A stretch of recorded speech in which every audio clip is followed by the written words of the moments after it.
Hello friend, मैं पुष्पांजलि कुमारी आप लोगों के सामने वन सेकेंड केमिस्ट्री का नेक्स्ट वीडियो लेके आई हूँ। क्लास 10 से रिलेटेड ये वीडियो है और इसमें आज हम लोग चर्चा करेंगे वैद्युत अपघटन अभिक्रिया का। जैसा कि आप पीछे अगर वीडियो देख पा रहे होंगे तो हम लोग अभी रिएक्शंस पढ़ रहे हैं, different types of chemical reactions, यानी विभिन्न प्रकार की रासायनिक अभिक्रिया के बारे में पढ़ रहे हैं। उसी कड़ी में ये हमारा तीसरा अभिक्रिया है, वैद्युत अपघटन अभिक्रिया, जिसको इलेक्ट्रोलाइसिस कहा जाता है। तो वैद्युत अपघटन अभिक्रिया का मतलब होता है कि विद्युत धारा की उपस्थिति में किसी यौगिक का अपघटन करना।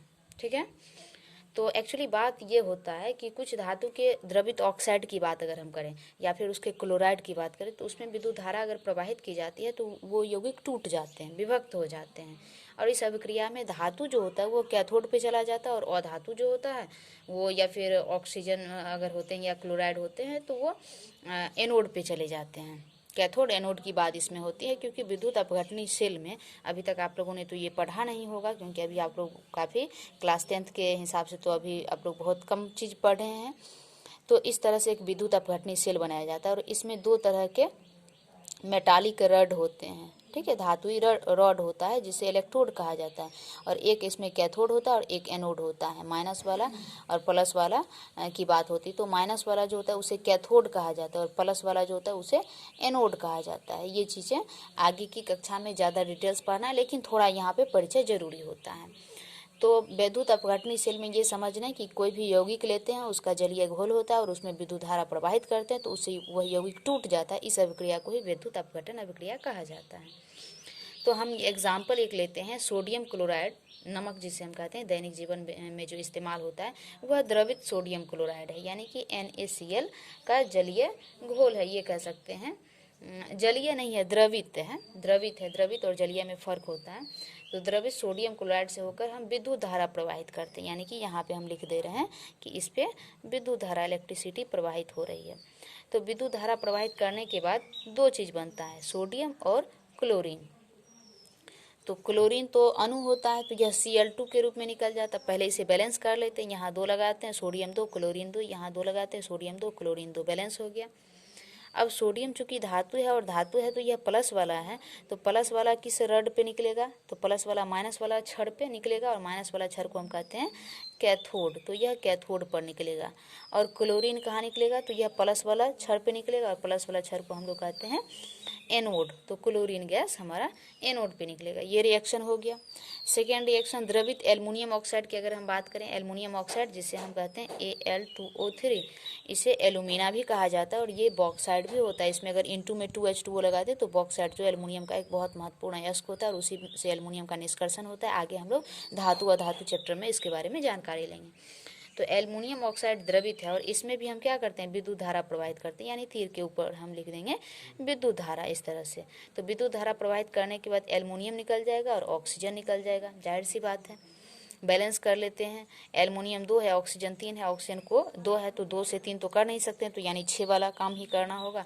यहाँ अगर 2 लगाते हैं तो एल्युमिनियम 2 दूना 4, यहाँ 4 लगा दिए, एल्युमिनियम 4 हो गया। ऑक्सीजन 3 दूना 6 हो गया, यहाँ ऑक्सीजन में 3 लगा देते हैं, ये 3 रहा, 3 दूना 6।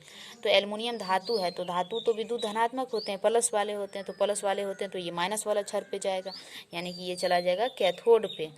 और ऑक्सीजन माइनस पे जाएगा तो ये यानी कि ये चला जाएगा एनोड पे, एनोड पे, क्योंकि यह अधातु और अधातु विद्युत ऋणात्मक होता है, यानी माइनस वाला होता है। तो जो माइनस वाला चीज़ होता है वो प्लस वाला छड़ पे और जो प्लस वाला चीज़ होता है वो माइनस वाले छड़ पे जाता है। इतना बस अभी समझना अभी के लिए। आखिर इसमें बातें बहुत कुछ होती है, लेकिन वो बातें फिलहाल अभी इतनी जल्दी आप लोगों को नहीं समझनी, क्योंकि क्लास 10th के हिसाब से अभी थोड़ी थोड़ी बातें ही समझनी है। चलिए नेक्स्ट देखते हैं, जल का वैद्युत अपघटन। जल, पानी जो हम लोग पीते हैं H2O, इसका विद्युत अपघटन। तो पानी से होकर, यानी कि H2O से होकर जब विद्युत धारा प्रवाहित की जाती है तो H2 और O2 देता है, यानी कि उसी तरह से इसे भी हम लिखेंगे। ये रहा विद्युत धारा और बन गया H2 और O2 बन गया। इसको बैलेंस कर लेते हैं, हाइड्रोजन 2 दूना 4, ऑक्सीजन 2, ऑक्सीजन 2 हो गया। तो हाइड्रोजन प्लस वाला होता है, हाइब्रिड ये दोनों अधातु ही होते हैं, लेकिन हाइड्रोजन प्लस वाला होता है इसलिए यह कैथोड पे चला जाएगा, और ऑक्सीजन माइनस वाला होता है तो इसलिए यह एनोड पे चला जाएगा। अब इन सारी अभिक्रिया, ये तो रिएक्शन हो गया। एक बार हम रिपीट कर लेते हैं कि वैद्युत अपघटन अभिक्रिया वैसी अभिक्रिया होती है जो विद्युत धारा की उपस्थिति में कराई जाती है, यानी विद्युत धारा देने पे कोई यौगिक टूट जाता है। और स्पेशली यहाँ ऑक्साइड और क्लोराइड की बात हो रही है, तो जिसमें ऑक्सीजन लगा हुआ ऑक्साइड होगा, जिसमें क्लोरीन लगा है वो क्लोराइड होगा। तो सोडियम क्लोराइड हुआ, एल्युमिनियम ऑक्साइड हो गया और जल हो गया, यानी हाइड्रोजन का ऑक्साइड हो गया। इसे हम हाइड्रोजन का ऑक्साइड भी बोल सकते हैं, या फिर हम इसे ऑक्सीजन का हाइड्राइड भी बोल सकते हैं, क्योंकि हाइड्रोजन का भी तो संयोग हुआ है। तो इन सब में जब हम देखते हैं एकाएकी से विद्युत धारा, तीर के निशान के ऊपर विद्युत धारा लिख रखा है मैंने, तो यह अभिक्रिया की शर्तें हो गई, जो पिछले वीडियो में मैंने बताया था कि अभिक्रिया की जो शर्त होती, ताप, दाब, सांद्रण, उत्प्रेरक, इन सारी चीज़ों को तीर के निशान के ऊपर लिखा जाता है। तो अभिक्रिया की शर्त है कि विद्युत धारा की उपस्थिति में अभिक्रिया हो रही है, तो सभी टूट जा रहे हैं और एनोड और कैथोड पे चले जा रहे हैं। तो ये आपका विद्युत अपघटन अभिक्रिया हो गया। अब इसको हम प्रायोगिक तौर पर देखने का प्रयास करेंगे कि आखिर इस रिएक्शन में होता क्या है।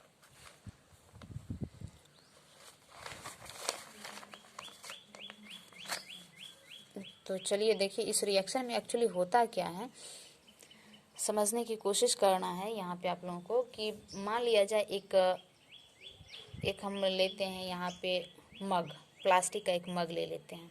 ये रहा हमारा प्लास्टिक का एक मग, आप देख पा रहे होंगे।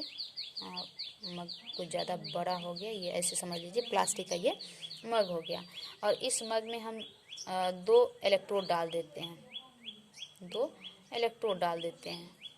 सारी चीज़ें प्रायोगिक तौर पे प्लास्टिक का एक मग लेते हैं और उसकी पेंदी में पहले 2 छेद कर देते हैं, उसके पेंदी में छेद कर देते हैं। और दोनों छेद में ग्रेफाइट समझते हैं, बैटरी निकालते हैं तो बैटरी के अंदर एक काला सा होता है ना रॉड, उसी को हम ग्रेफाइट कहते हैं। तो ग्रेफाइट का एक एक इलेक्ट्रोड डाल देते हैं कोई भी बैटरी से निकाल के, पुराना सेल से। और यहाँ पे मोम लगा देते हैं, मोमबत्ती में जो मोम होता है वो लगाते हैं, ताकि इसके अंदर हवा हुआ नहीं जा सके, यानी यह वायु रुद्ध हो जाए, हवा नहीं जा सके और पानी भी नीचे ना आ सके।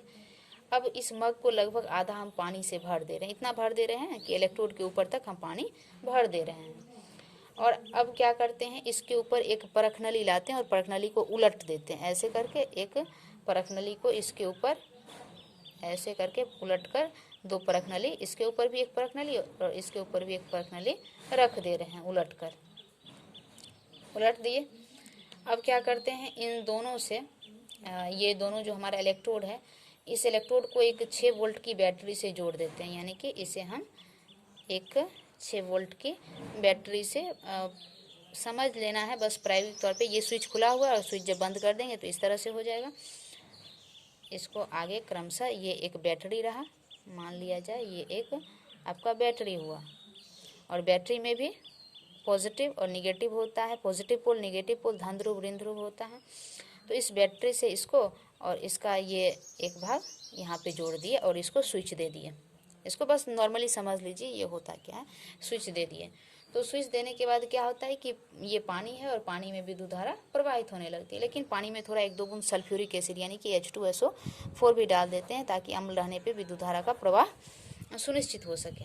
अब बैटरी में यहाँ स्विच बंद कर दिए, बैटरी को चालू कर दी, यह एक परिपथ बन गया और इसमें विद्युत धारा प्रवाहित होने लगी। अब कुछ समय के बाद हम देखते हैं कि इस इलेक्ट्रोड के ऊपर गैस का छोटा छोटा बुलबुला भरने लगता है, दोनों में बुलबुला भरने लगता है, एक में ज़्यादा बुलबुला भरने लगता है और दूसरे में कम बुलबुला भरने लगता है। अब क्या करते हैं, अब इस दोनों परखनली को बारीकी से हटाते हैं और उसको इस तरह से हटाते हैं कि जल के अंदर ही उस परखनली के अंदर अंगूठा डाल देते हैं, और निकालने के बाद दोनों को बारी बारी से निकाल के माचिस की एक तीली जलाते हैं और तीली जलाकर उसके सामने रखते हैं। तो एक परखनली जो है जिसमें ज़्यादा गैस भरा हुआ है, वह परखनली पॉप साउंड के साथ, पॉप साउंड होता है उस साउंड के साथ जलने लगता है। तो इसका मतलब वह हाइड्रोजन है। और एक परखनली वो जलता नहीं है, उसका गैस जलता नहीं, बस वह उसमें जिस ज्वाला को, मान लिया जाए माचिस की तीली को अगर हम ये परखनली के सामने रखते हैं तो एक परखनली बहुत ज़्यादा फ्लेमेबल हो जाता है, जलने लगता है, और एक परखनली जो होता है वो जलता नहीं है, वो सिर्फ फ्लेम को सपोर्ट करता है, जलने में मदद करता है। तो इससे हमें पता चलता है कि जिस परखनली वाला गैस जलने लगता है वो हाइड्रोजन है, क्योंकि हाइड्रोजन एक ज्वलनशील गैस है। और जिस परखनली वाला गैस जलता नहीं बल्कि जलने में सपोर्ट करता है, मदद करता है, यानी कि ज्वाला की चमक को बढ़ा देता है, माचिस की तीली में जो ज्वाला होती है उसकी चमक को बढ़ा देता है, तो वह ऑक्सीजन गैस होता है। तो इससे हमें साबित होता है, और इम्पोर्टेंट बात कि H2O में हाइड्रोजन 2 भाग है, ऑक्सीजन 1 भाग है। तो जिस परखनली में ज़्यादा गैस होता है वह हाइड्रोजन होता है और जिस परखनली में कम गैस होता है वह ऑक्सीजन होता है। तो तो इस प्रक्रिया के द्वारा, इस प्रक्रिया का उपयोग धातु का ऑक्साइड या क्लोराइड से धातु के निष्कर्षण में किया जाता है। तो ये पूरी प्रक्रिया विद्युत अपघटन प्रक्रिया होती है। आई होप कि आप लोगों को ये बातें समझ में आ गई होगी। चलिए वीडियो को देखिए और आनंद लीजिए। लाइक शेयर और सब्सक्राइब कीजिए। नेक्स्ट वीडियो में मिलते हैं हम।